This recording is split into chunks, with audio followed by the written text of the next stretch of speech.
Josephina Aisling peered down at the mail splayed across the motel room bed. He was an immortal warrior, beautiful in a way no mortal could ever hope to be. Silky hair of jet, chestnut, and flax spilled over the pillow, the multicolored strands forming a flawless tapestry, inviting the eye to linger a minute, then a minute more. Sweet mercy, why not forever? His name was Cain. He had long, boyish lashes, a strong nose, and a stubborn chin. At 6'4", he was cut with the kind of muscle only earned on the bloodiest of battlefields. Though he wore stained and dirty pants, she knew a large butterfly tattoo dominated the right side of his hip, the ink thick and black, a little jagged. The tops of the wings stretched over the material, and every so often tiny waves rippled through them, as though the insect struggled to lift from his skin, or burrow deeper. Either was possible. The tattoo was a mark of absolute, utter evil, a visible sign of the demon contained inside Cain's body. Demon, she shuddered.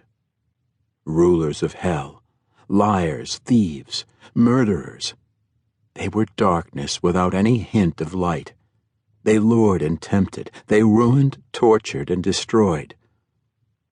But Cain wasn't the demon.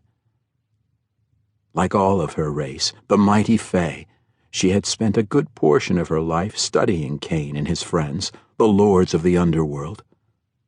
In fact, at the command of the Fae King, spies had spent countless centuries following the warriors, watching and reporting back. Scribes had then printed books with stories and pictures of what they'd witnessed. Mothers had bought those books and read them to their children. Then, when those children had grown up, they had made their own purchases, the need to know what happened next too strong to ignore. The lords of the underworld had become the stars of the best and the worst soap opera in Sedweir, the realm of the Fae. Josephina always ate up every detail, especially those about the ultra-sexy Paris and the devastatingly lonely Torin. Cain, the beautiful tragedy, was a close third. She could probably recite his life history better than she could her own. He was thousands of years old.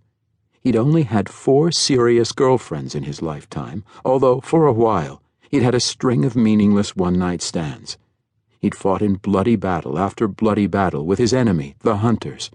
3 times they'd managed to capture and torture him, and she'd waited, breathless, to hear of his escape. To keep listening to this audiobook, I've left you a link in the description so you can do it, at no cost thanks to Audible's 30-day free trial.